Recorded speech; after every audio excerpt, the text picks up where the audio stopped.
Sustaining Creativity podcast. I'm your host, Mari Riesberg. Over the past several years, I've combined my degrees in acting and somatic psychology to share my sustaining creativity techniques with performers.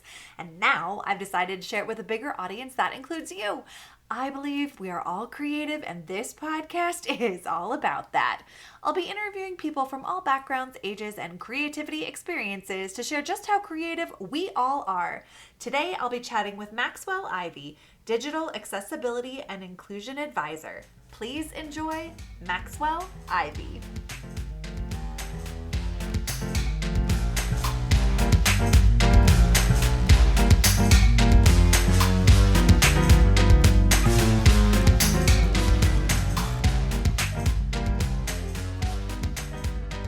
Welcome to the Sustaining Creativity podcast. Today I'm here with Max Ivey, Digital Accessibility and Inclusion Advisor. Welcome to the podcast. Well, thank you, Mari. I appreciate you having me on the podcast. And I especially love speaking to creatives because I feel like running a creative-based business is hard enough. And I want to make things easier on them by showing them how they can leverage accessibility to grow their businesses. So this is a perfect audience for me. I love it. Well, I am excited that you are here to share your knowledge and that we get to chat about creativity. But before we get there, would you take a couple of moments and let our listeners know a little bit more about who you are and what you do? Sure. I am Maxwell Ivey, known as Max or the Blind Blogger. I'm a former carnival owner and online amusement equipment broker. I was lucky enough to be part of a family of carnival owners, even though my vision loss prevented me from being able to be fully involved. I was happy and blessed to do that until my dad passed away in 2003. By 2007, we were out of the business and I needed something to do. So I thought, what does Max know? And I figured I knew how to help people sell their used rides. So I started a website to do that. And not realizing how much stuff I didn't know, including having to teach myself how to code HTML just to get started. People were impressed by the way I took on the challenges of having the online business. And they asked me to share more about being a blind entrepreneur. They asked me to share more about being a blind entrepreneur. I want to make sure I didn't mess that up and say blonde or somewhere in between the two. And I started a second website as the Blind Blogger, a name that had been used for a form of shorthand for me online for a couple of years at that point. And from there, I wrote books. I traveled the country solo. I coached people. I eventually started my own podcast after being on hundreds of podcasts, telling my story. Eventually, I would be talked into starting my own podcast, which is called What's Your Excuse? And I was very happy doing that, helping people leverage podcasting to promote their businesses. And then the universe came along and said, you know, Max, you've got all this lived experience as an accessibility expert. Why aren't you using it for you? Why aren't you using it?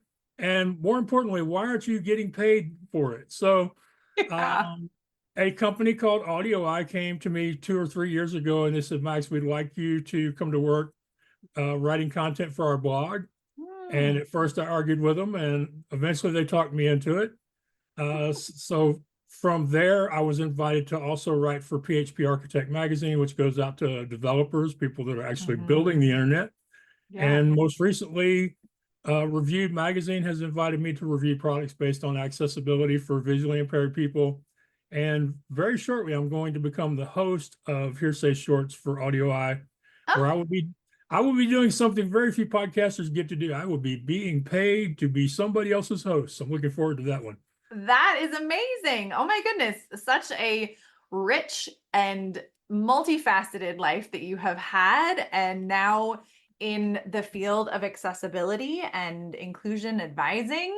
I love that. I think that's such an important field that we don't talk enough about, and the creativity that goes into testing things or giving feedback of lived experience so products and other environments can be more accessible to more people and include more individuals.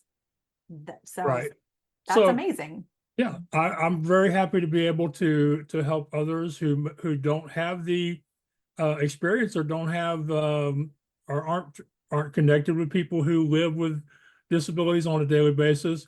Mm-hmm. And when it comes to creative folks, like I say, running a business is generally challenging for those of us who are creative. Yeah. And so, let's just talk about podcasting. Forget about authors, artists, musicians, filmmakers. Let's just talk about podcasters. I know that the most important thing to any podcaster is, how do I get more people listening to my show, listening to it longer, sharing it with other people? And Yeah. this is where accessibility can really help those people. So, you want to make sure that you're creating content in an accessible form, which means you want to make sure that whenever possible, you describe audio elements in your videos, Mm. or that you carry those audio descriptions over to your podcast audio when you release it to Apple, Stitcher, Spotify, whatever. Mm-hmm. You want to have closed captionings and transcripts. So those are some of the basic things you can do for a podcast that will allow people with disabilities to feel more a part of your show. But the more important part of it is not just how those things will affect people with disabilities that may be enjoying or wanting to enjoy your podcast. The real thing is how it affects everybody else. Because Mm-hmm. you see, even now, it's something like 80 or 85% of your podcast content is consumed in its audio form. Yeah. So that means that people out here, they are just as blind as I am when it comes to your audio. You know, they cannot see your recording background. They cannot see your facial expressions. They cannot see that wonderful new dress, blouse, or shirt you just bought so you could record your next. They don't know. They don't know none of. They can't appreciate your extremely cute dog or cat. None of that stuff is comes within their experience unless you tell them about it. And by telling them these things, it allows you to build a stronger bond and connection with your Mm. audience, whether they can see or not. So, like, for example, audio descriptions. I'm going to do a very short one just as an example. I am a older Caucasian male. I have medium length brown curly hair with brown eyes, uh, almost no facial hair, and I'm wearing a red button down shirt. I'm recording this in my bedroom, and I have retinitis pigmentosa, which has resulted in me being almost totally blind with only light perception. These are some of the things that we would normally put in an audio description. And of course, you don't have to do that for every episode, but it would Yeah. be great if you did that when things changed in your recording environment, or if you could get your guests to do it. Mm. Mm-hmm. It doesn't take much additional time, but it's the kind of thing that can really help you build a connection with your audience. And say during your interview something happens and you get a really great visual response out of your guest, or they get one out of you. Yeah. If you feel comfortable describing that for the people getting you on audio, those are the Mm-hmm. kind of things that make people think, they make them feel like they're part of the show. It becomes an immersive experience that's more than just a one-way broadcast. And that helps you build that loyal audience that turns into listeners, downloaders, people who will share your content on social media, potential sponsors, affiliate sales, all that good stuff that we want, or most of us want. So, I uh, love that. All those tips and tools for podcasters is so important. And thank you so much for sharing them. I'm curious, being that we're talking about creativity today, what does it mean to you to be creative? I think for me, it goes all the way back to when I first started losing my vision. Because one of the best assets that most people with disabilities have is being creative, but Yeah. in the area of problem solving. Mm-hmm. Because in most cases, we don't have people who will go, "This is your problem, and this is how it should be solved." And this solution will work for every single blind person or every single deaf person or every single person. In Mm. general, what we have to do is each one of us has to be like a little Einstein or Graham Bell or Edison and go, this is our problem. What kind of solutions can we come up with? And then out of those various solutions, which one works for us? And then do that on a regular basis going forward. So to me, creativity has it comes in that area. It also comes in creating. I used to love to draw and paint. I obviously don't do that anymore. Mm-hmm. I do have visually impaired friends who are very artistic in the visual arts. I'm just not one of them. But I have discovered another creative side of myself later in life, and I've used this in my business, which I highly encourage you. If Yeah. you are creative, just because your passion isn't something that you can make a living from directly, you can't sell your art or your music, or Mm. you don't feel like you could sell your book or your short stories, that doesn't mean you can't use them in the rest of your life. Say as part of Mm. your work day, your if you own a business.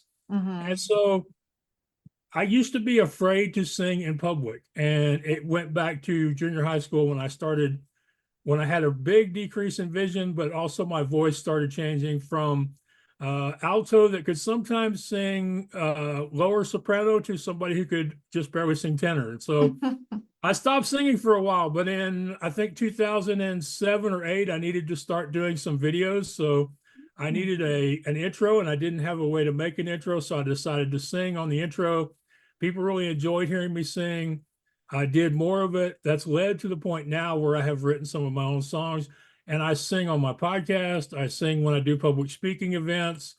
I Nice. generally get asked to sing probably about 10 to 20% of the time when I'm on other people's podcasts. Uh, Recently, as a blind person and in living in a suburb where they don't have great transit options, I take medical transit to and from my physical therapy or a doctor's appointment. And Mm-hmm. usually it means I have to leave early and hang around a while before I get to come home again. Mm-hmm. So one day I just started singing in the area, the lobby, the waiting room, whatever you would call it, and people started coming by and tell me how much they liked it. So I've been doing that, and it's been really cool seeing how doing that and facing my fear, continuing to face my fear, just makes these people smile and improves their day. So there's lots of ways we can use our creative gifts, whether Yeah. they're problem solving or artistic gifts. And it Mm-hmm. may just be in your daily life. It may just be something you can do to make other people feel better or to make yourself feel better. Because quite often when I'm playing around with words and music, I see it as a distraction, as something that builds my energy and my mood. So I don't always feel like my songs are going to get released to the public, and not all of them have, but it can make, but these things that we do them for fun. Mm-hmm. They can help us during our workday, in our businesses. And who knows, you could be one of those people who you start playing around with it and you enjoy it and you do it Mm. simply because you love it. And somebody comes along and goes, you could make a living doing that. And then enough people will tell you that you could make a living doing that. And the next thing you know, the next thing you know, you're selling cookies or cupcakes out of out of your kitchen. That's so true. I love hearing this story of coming back to creative expression that you had in junior high and now as an adult. I think that's so fantastic to overcome challenges or face fears by allowing creativity to support you in the process. Yeah, it's been a really eye-opening thing for me. And one other thing I'd like to say about the creative process is, as I'm sure you know, we are all our own worst critics. Yeah. I have been singing on podcasts and other places now, probably, let's say at least 5 years. And whenever somebody tells me how good I sound or how much they love my storytelling, whether that's storytelling in a blog post or storytelling in a song, Mm-hmm. I still have trouble even now believing that they're telling me the truth. And Mm. so that's another one of those things, because your confidence in your creative stuff can blend over into more confidence in your work stuff. And Yeah. so as I have leaned into the fact that I am a good storyteller, an interviewer, a singer, a songwriter, Mm-hmm.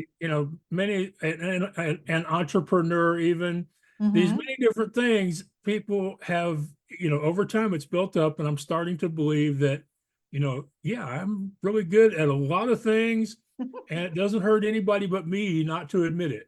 So true. Well, I love that you are admitting it and sharing it with other people. You strike me as someone who is inspired by things in your life, but who or what do you find inspiration from these days?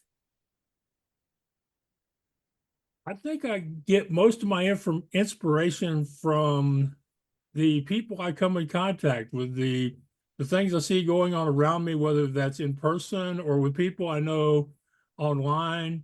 I've Mhm. gotten inspiration from experiences that I've gone through, both in the distant past and the more recent past. Uh, my editor likes to say that Max gets into more, let me think of a polite word, more challenging situations than any other one person she knows, but I always come out with a great story. So there's lots of stuff around us that's inspirational. There's Yeah. the last 30 seconds of the news where see where all these wonderful, heartwarming stories are taking place every day all around Mm. you. You just have to take the time to look for them and to notice them. There's funny things that happen to other people, whether it's on social media or somebody you happen to know personally. A few years ago, our last dog, I guess you'd call her our late dog, Penny, passed away. She used to inspire us in a humorous way on an almost daily basis. I mean, so there's lots of stuff out there in the world. You can step out on your front porch. And by the way, my friend Alex Sanfilippo, who is the founder of Podmatch and the first person to have the good sense to hire me as an accessibility expert, he likes to say that one of the most powerful things he does is to go outside in his yard or on his porch or any other place he can be outside of four walls for at least 15 or 20 minutes a day, and you'll find something. Yeah. Oh my gosh. What a great tip. Just get outside, you'll find something, pay attention, experience whether it's feeling the wind brush across your face or something you see or something you hear or something you can smell. So I love that reminder, especially outside in nature allows our creativity to flourish in ways that being inside all the time does not. This is true, especially when you remember that we are far more likely to run into to negative things on the internet or inside our houses than we are outside in nature. That is that is the truth. Absolutely. For sure. Well, for people who might feel like less creative or struggling to access their creativity, how would you encourage others to find creativity in their life? Well, first is something I've already said. Approach it as if it's fun. It's play, it's a toy. Don't think about it like you're going to create something serious or even anything complex. Mhm. Think about it as a game, something you're doing for fun. That's where I tell people to start. The other thing I say, and I share this mostly with authors, which is one of the problems authors have is they tell themselves they have to write for an hour, they have to write a chapter, they have to write for 2 hours for some people. And what I have learned over the years is that I do my best work when I tell myself I'm going to write for 5 minutes. Mhm. So don't overwhelm yourself by the goals that you set when it Yeah. comes to creating. And instead, just give yourself enough time to get started. If you get a good start, Mhm. then once you're in the middle of something, trust me, you will find ways to ignore that other stuff that you usually think is important so you can continue doing what you're already doing. I love it. Absolutely. I that is such a great reminder and a tool and tip to manage those goals and expectations we hold for ourselves to Yeah, make it small and little bite-sized pieces so that it's easy to achieve. right. And don't forget to mind the language that you use about your creative projects. I know I can share this story because my friend has already shared it on her own self. So my editor, Lorraine Regularly at wordingwell.com, a couple years ago, she was struggling with one of her books and she reached out to me on Messenger. She goes, Max, I'm having so much trouble. I can't finish this damn book. And I said, well, the first thing you need to do is stop calling it this damn book and things will get better. And, 4 weeks later, she's like, Max, you want a copy of the new book? I'm like, yes, I would like a copy of the new book. So a lot of it is the language we use about our creations, our creative processes, how we talk about ourselves and our abilities. So Yeah. be mindful of the language that you're using both inside and outside of your head, because just because you didn't say it out loud doesn't mean it wasn't just as damaging. That is so true. And I love that anecdotal. That story is fantastic. Just representing what it is to how we pay attention to the language that we use, whether we're talking to someone else or to ourselves about our creative endeavors. So that is definitely one that I get to pay attention to more in my own life. It's one I have to pay attention to as well, because one thing I've learned about life in general is the most important lessons as humans, we have bad memories. We have to learn them more than once. That is very true. Yes, for sure. Well, this has been such a delight chatting with you. I have one last question. What does it feel like in your body to be creative? It feels freeing. It feels relaxing. It feels like a loosening of the muscles, and it also feels like maybe not so permanent or so grounded in my life or my thoughts. I Hmm. when I'm writing something and I'm really in the flow, or when I'm working on a song and things are starting to come, or when I'm trying to solve a problem and I'm using the creative problem solving muscles, it's like you focus and you start trying to come up with, how is this going to work? What am I going to have to do to make this come out the way I hope it will come out? And it's really it's almost like the escapism that you would associate with a good book or a movie, Hmm. e- except it's a healthy form, because you're wrapped up in whatever it is you're doing at the time. So to me, the creative is really uh, a relaxing, Hmm. calming, um, you know, distraction in some cases, elation in some cases. So it's really, there's a lot of different emotions rolled up into how I feel when I'm creating. But if you noticed, all the words I used, were any of them negative? No, not a one. Yeah, that's That's the point, great. y'all. That's the point. Yeah. Keeping it more positive and that experience based, I think is helpful.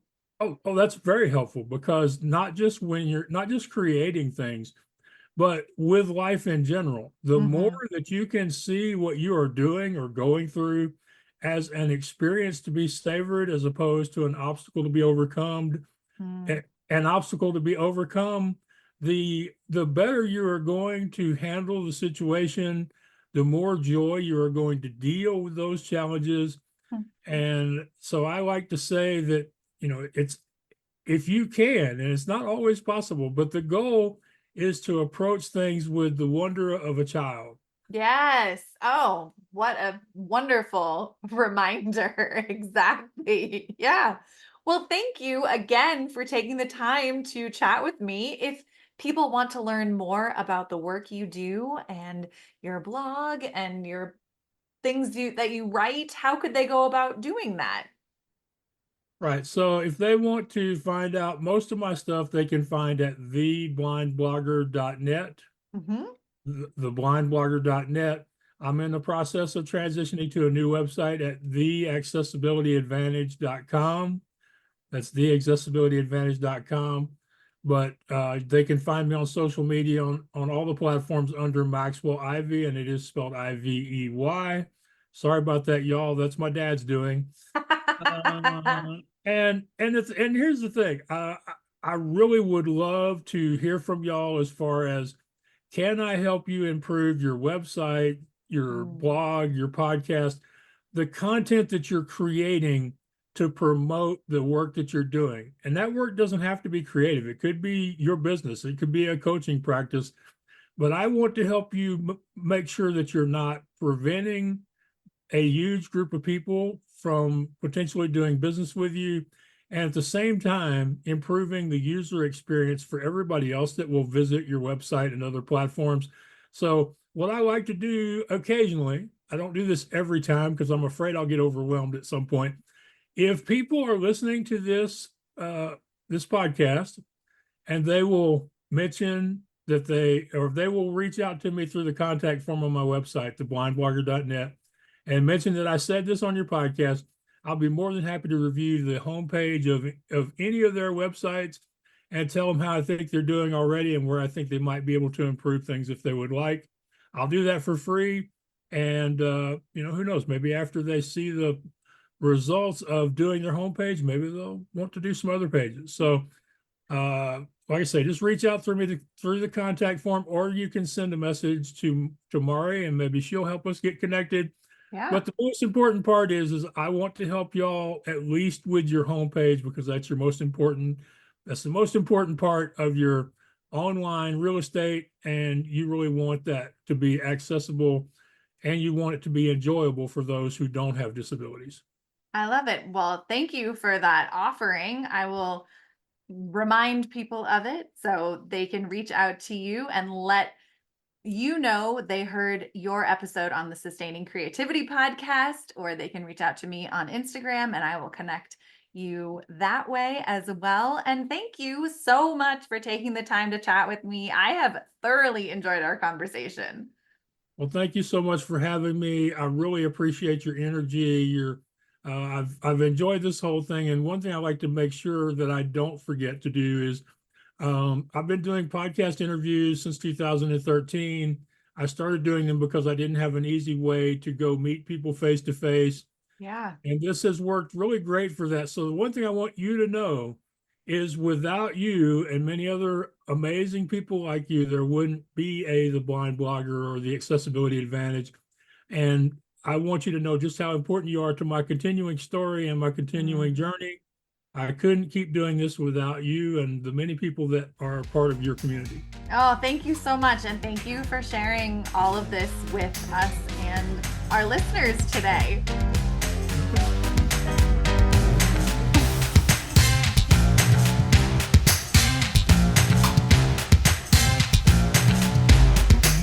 Thanks for listening to the Sustaining Creativity podcast. We'd love to keep in touch, so follow us on Facebook and Instagram. We are at Sustaining Creativity. Make sure to subscribe to the podcast wherever you listen to podcasts. Tag your friends and family so they can listen too. We love to hear from you, so leave your reviews, comments, and questions.